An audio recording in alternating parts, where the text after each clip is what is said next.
Hello, everyone. Welcome to Beyond Type 2. I'm Tiara, and I'm the Senior Project Manager at Beyond Type 2. Beyond Type 2 is your resource hub if you're looking for information on how to live your best life with type 2 diabetes. Our platform isn't just for people with type 2, it's for everyone impacted by type 2. So that means your family, your friends, co-workers, loved ones can find some useful information to help the person with type 2 in your life just improve their diabetes management.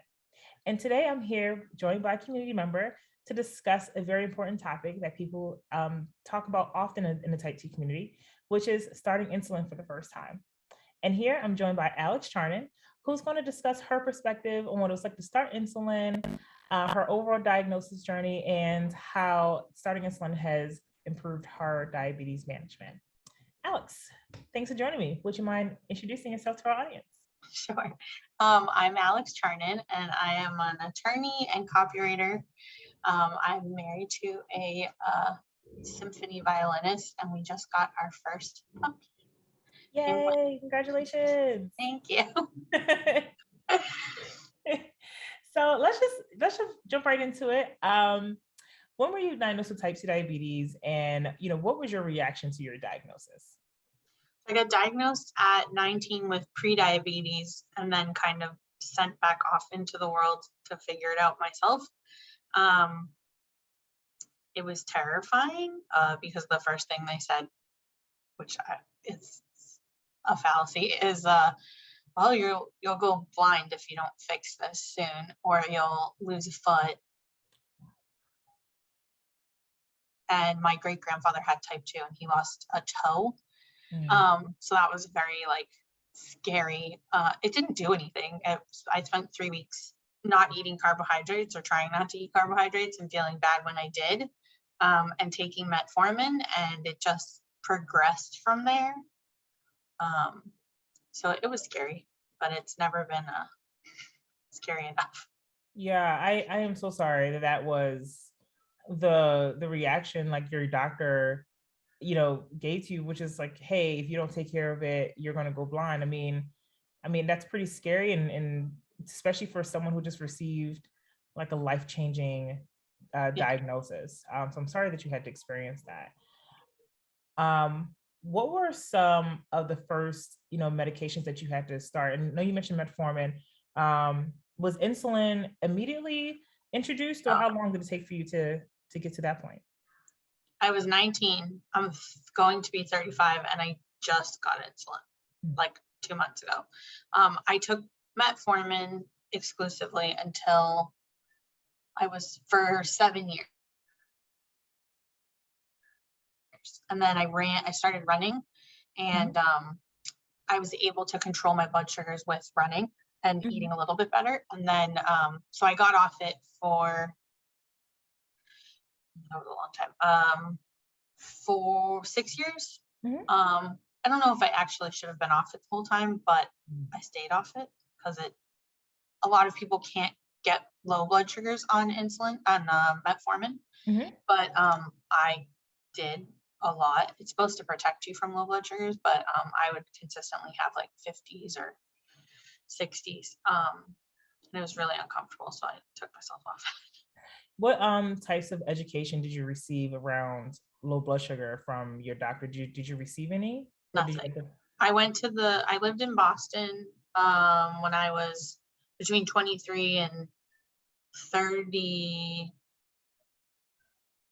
Yeah. And I got to go to the Joslin Clinic in Boston around that time. And I had meetings with like a nutritionist, but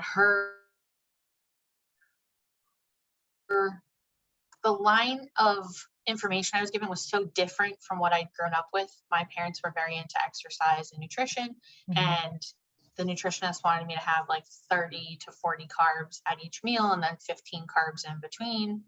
And I grew up thinking that carbohydrates were bad. So I would not do what she said. And then at the end of the day, be starving or having a low blood sugar and eat 200 carbs in one setting.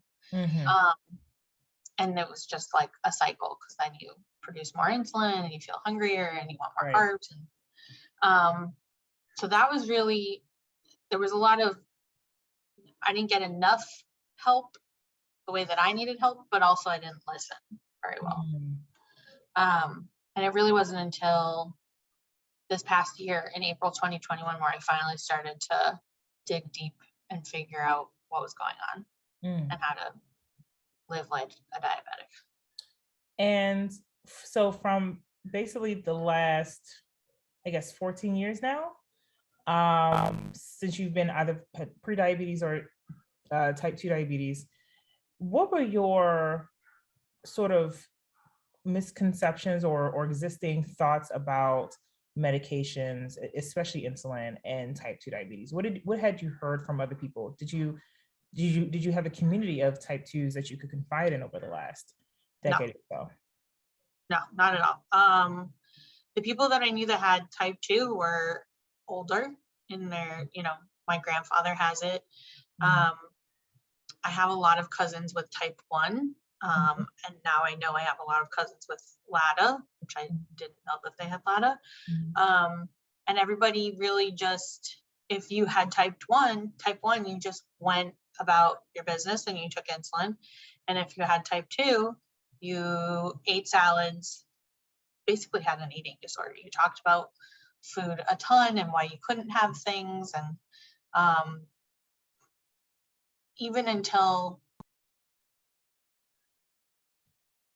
yesterday, I had a conversation with my grandma about being on insulin, and she was like, I can't believe you're on insulin. And, my friends just eat salads to control their blood sugar. And can't you just do that? And I had to be like, well, why should I have to live the rest of my life just eating a salad when there's medication to help?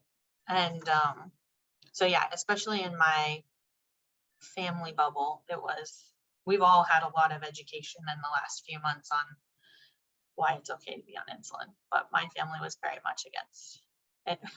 Yeah, and I imagine I imagine that you were doing a lot of the educating on. Yeah. Okay.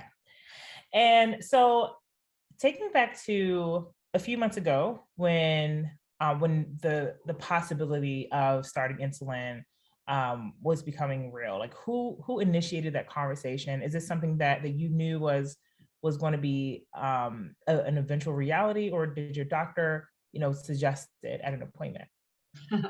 I had to push for it. So in January of 2021, I'd always been able to take my metformin and my sugars were okay, but I didn't, check enough, but I felt fine. So I didn't check. I had a hand injury and I had to have surgery. And I think that trauma really kicked my, because it's all hormonal, kicked my diabetes into a higher gear. And in April 2021, I had a really carb heavy brunch and I fell asleep. And I was like, well, that's not normal. And I checked my blood sugar and it was 220, which is the highest number I'd ever seen. Now I've seen close to 400, but and a girl on Instagram, I was posting about it or storying about it, and I was panicking. And she was like, hey, I have an extra CGM. Do you want it? I'll mail it to you. And then you can look at your sugars and take it to your doctor. And so that was my first introduction to CGMs, and it was amazing. And I'm upset because mine fell off this morning. So Alex, when you started wearing a CGM, what information did you learn that inspired you to go talk to your doctor about insulin? I got to see more of how fat and protein affects your blood sugar, how just simple carbs would, how I could eat a bagel and it wouldn't necessarily affect me as badly as syrup.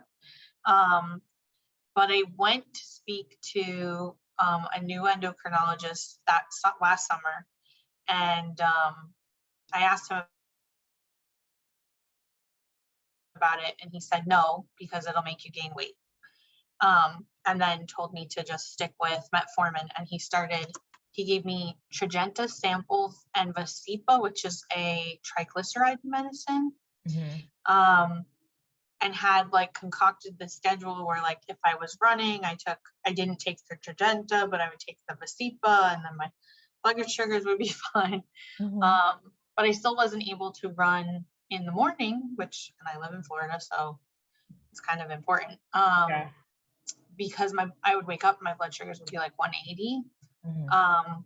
But he was very focused on weight and didn't really offer any other options other than weight loss surgery. And Wow. then towards the end of the summer, yeah, he offered Ozempic.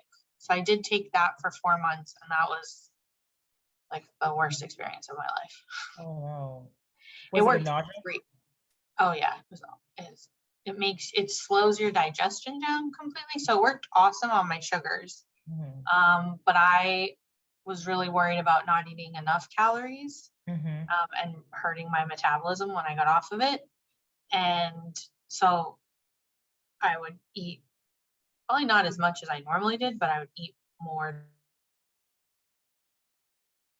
than whatever calorie count they wanted you to eat on it. And I got really sick like every day. So I had to get off that in January, and I never lost any weight. So You it's know, not a weight Alex, loss. I had to point this out because in this discussion so far, you've mentioned that you exercise a lot. You grew up with parents who are very conscious about health and really instilled values about nutrition and exercise in you. Mhm. You just mentioned that you were worried about eating too many calories because you didn't want to throw your metabolism off balance. Yeah. And with all of this, you still had a doctor that was only focused on weight. It would not give you insulin because he was so focused on your weight rather than how you were feeling in your blood sugars. I Mhm. think that just goes to show again how so many people put so much emphasis on the number on the scale or your BMI and not about the situation at hand, which is you needing a medication to bring your blood sugars down. Yeah. The first time in my life that I learned, there's a nutritionist, I can't think of her name, on Instagram specifically for type 2, and she talks about how even if they put so much emphasis on losing weight when you're type 2, but it doesn't necessarily mean that your blood sugars will be better. Like weight Exactly. doesn't equate better blood sugar. And Right. that blew my mind because that's been the main narrative. Yep. Oh, if you just lose weight, if you just lost 50 pounds. And, with weight loss surgery, I think it resets your body's set point. So you do have, you're less likely to continue to have type 2. You'd be in remission. It never goes away. And I think that that's a fallacy that people don't realize, is that if you have it, you have it. Just because it's more manageable, doesn't mean that you're not still type 2. Right. Like you And have it from it. and it's also presumptuous, I think, to assume that a person wants to lose weight. And I think in this case, we think of weight from an aesthetic point of view, and not really asking someone about how they feel about themselves and their bodies at that point, and if weight loss is even a goal for them. Um, is that does that sound about right to you? Is that kind of how you felt? Yeah. I think everybody, struggles with wanting to lose weight to maybe, like for me, I'd love to lose weight to like get faster at running, Right. or I'd love to change my body so that I have bigger muscles. Mm-hmm. But and then there's like the diet culture brain that's like, oh, I'd love for my double chin to go away and all that stuff. Yeah. But like at the end of the day, I'm a happy person. I am married to somebody who's a happy person, and it's not a main focus. And I think that bothers people Mm-hmm. um, who maybe are smaller sized and Mm-hmm. it's their main focus. And it's like, well, I'm smaller and this is my main focus, and you have diabetes, so this should also be your main focus. Mm-hmm. Um, Mm-hmm. and I think that goes hand in hand with the insulin stigma. Mm-hmm. And even just in the diabetes community, there's insulin stigma with type 2s. I've seen people post like, oh, insulin's so expensive because type 2 people need it.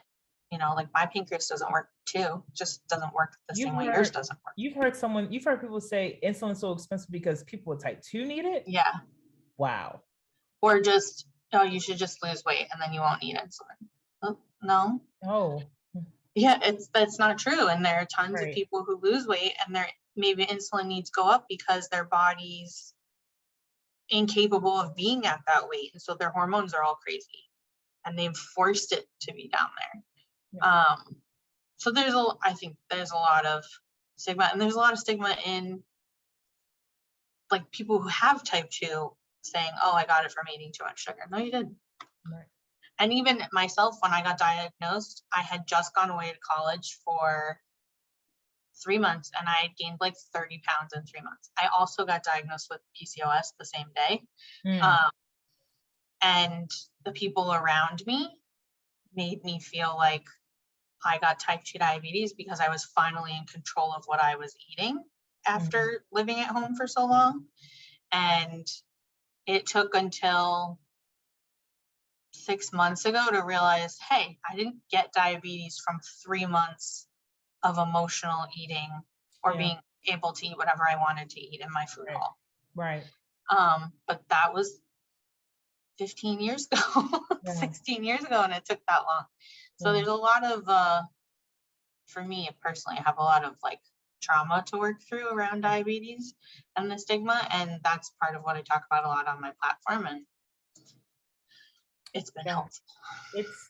It's interesting how we internalize a lot of things that society has put on us in terms of like weight and diabetes, and especially type 2 diabetes, which is why I think like the topic around insulin is so important, because as you said, like there is like a stigma that goes with like, well, if I take insulin, that means I'm gonna gain weight, and my doctor said that I'm obese, and according to my BMI, and they had me weigh the scale, and I don't want to disappoint my doctor, and because I don't want to feel the stigma that's constantly being thrown my way. So why would I want to take a medication that, sure, could it help me?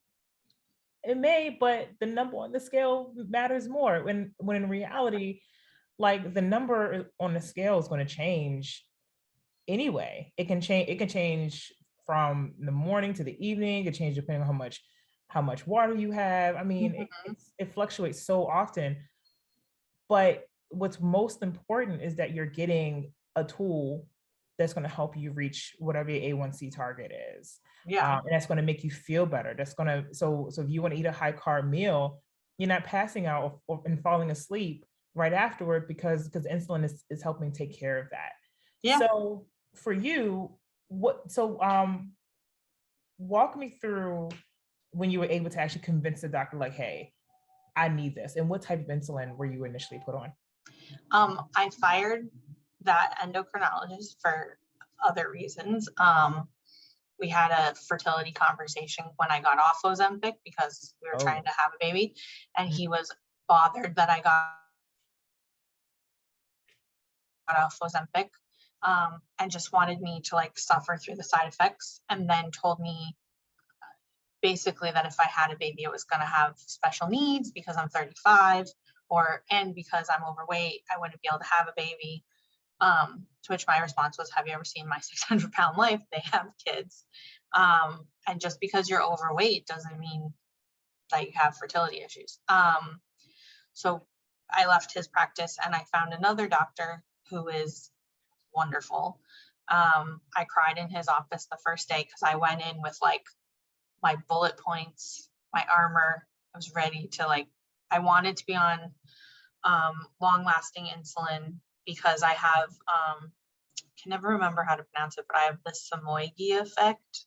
So overnight, my liver just starts to throw out. I've tried to pronounce it, but I know what you mean. Yeah.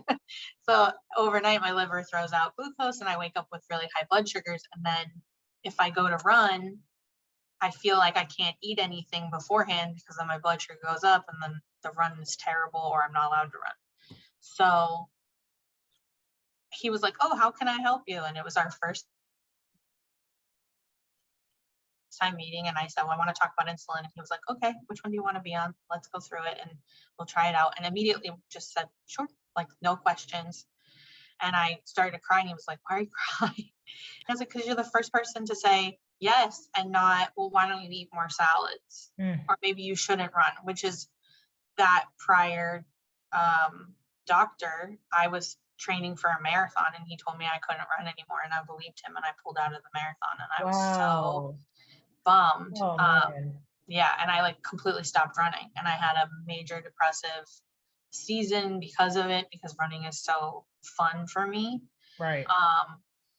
And or just exercise in general. And I think the Ozempic also had some like brain chemistry issues for me.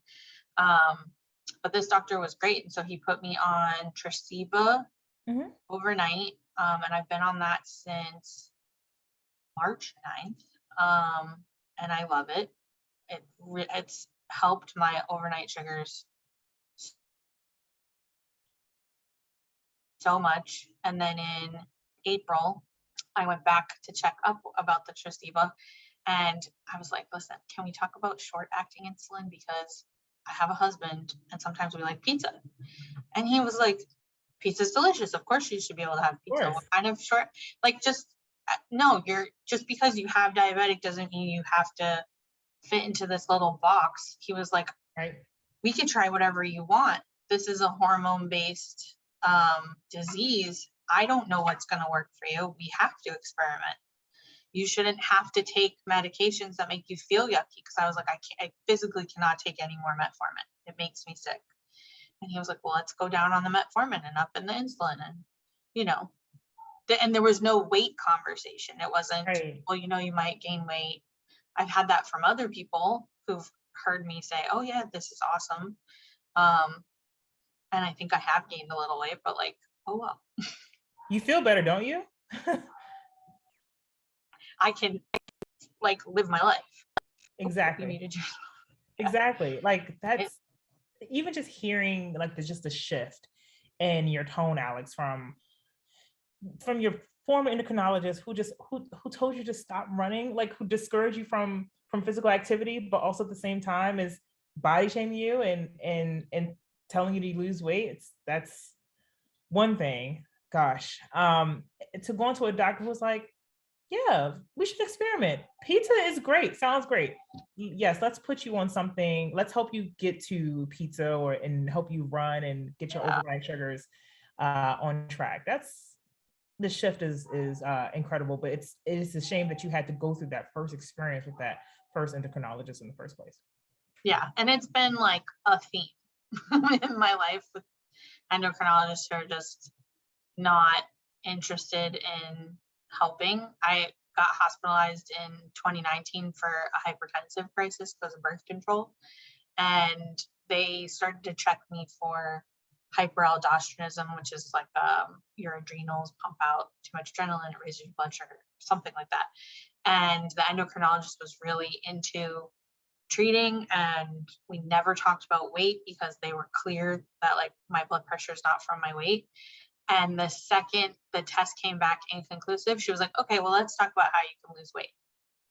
And I was like, and then when I came back and I was like, oh yeah, I work a desk job. So like I get up every hour and I try and walk this much.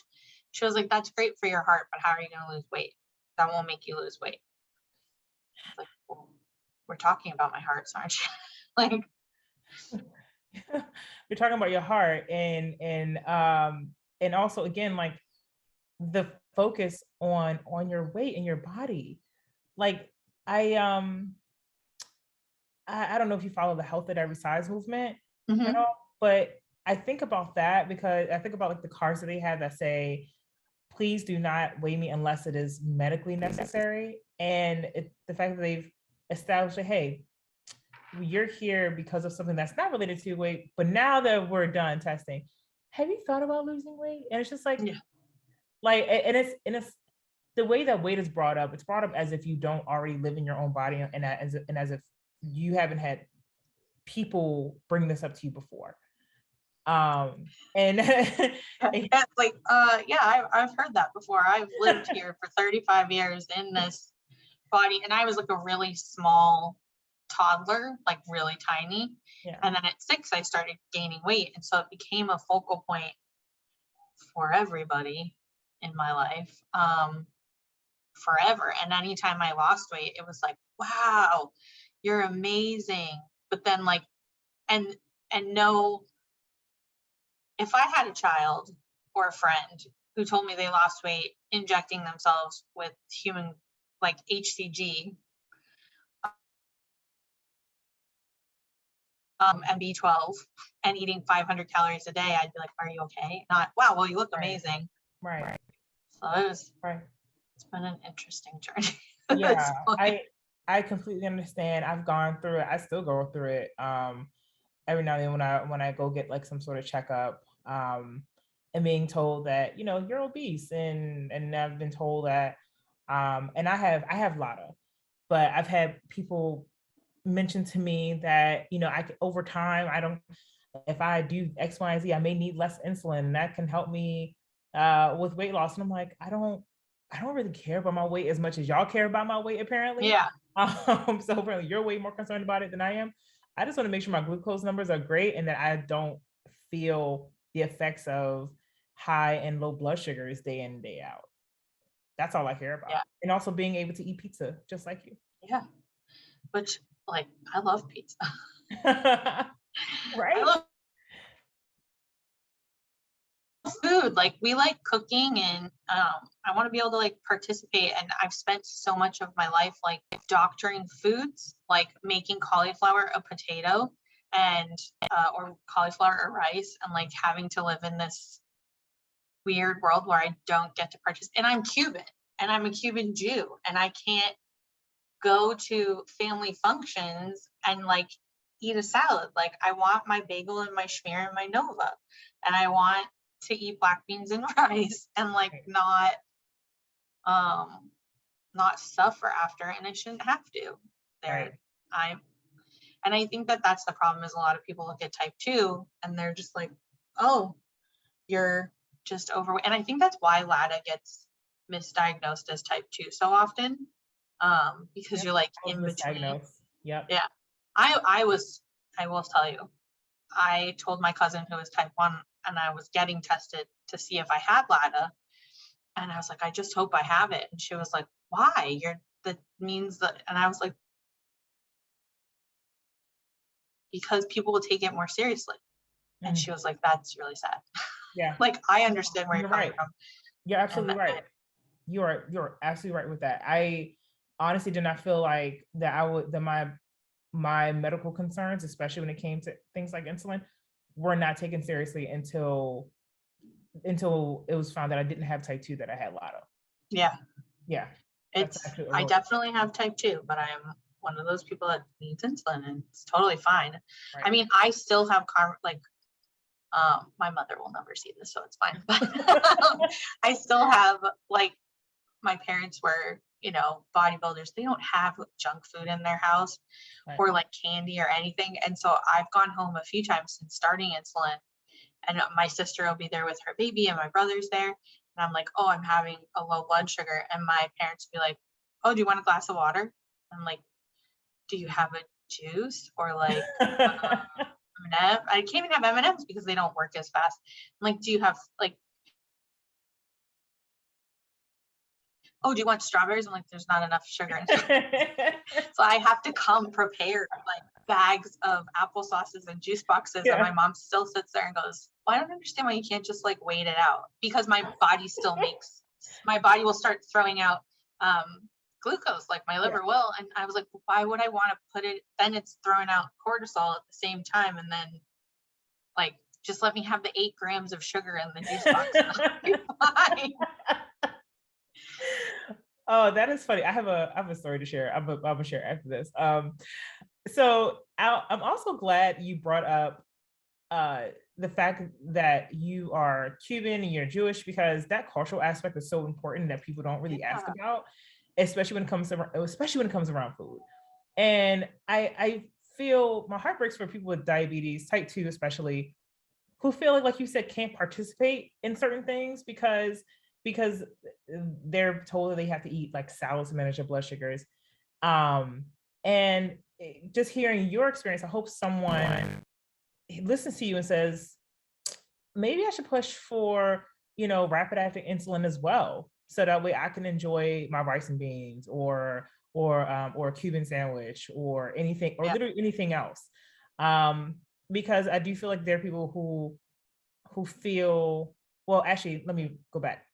I think part of the burden of living with type 2 diabetes is feeling like a burden on everyone else when it comes to the food situation. And you feel Yeah. like people may have to accommodate for you when all you want to do is feel just like everyone else, or feel like you did before you were diagnosed. And I always feel like when it comes to your diabetes diagnosis, it's just a shift in how you may have to approach certain things, but the destination can be the same. So it's like, if you want, I'll use my family as an example. If it's Thanksgiving and if we're eating yams and mac and cheese and turkey and all of that stuff like that, I'm going to get to that yams, mac and cheese and all and stuffing and all of that. However, it just depends on, how much insulin I'm taking. And same thing with my type 2 relatives who are also on insulin.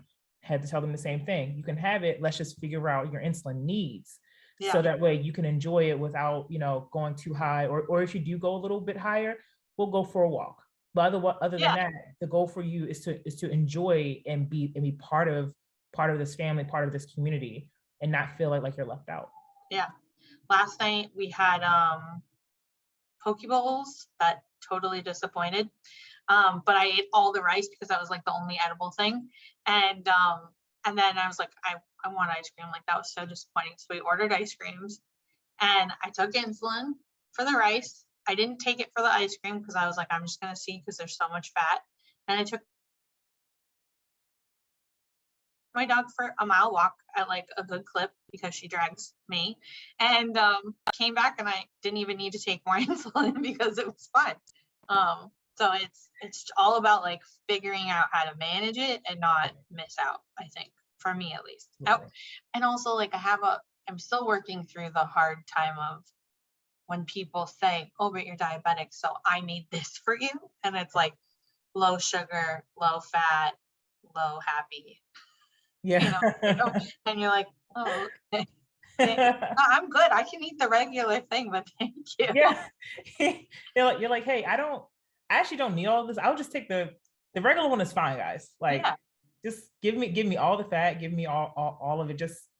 And you feel like saying like, let me worry about the portion size. You just give me your product. I feel you. Just let me worry about me. And I'm not going to put myself in a situation where I'm going to get a 400 blood sugar. I've gotten a 390 by accident. I was driving home and I went to Chick-fil-A and I asked for a black coffee and they put sugar in it and I thought it had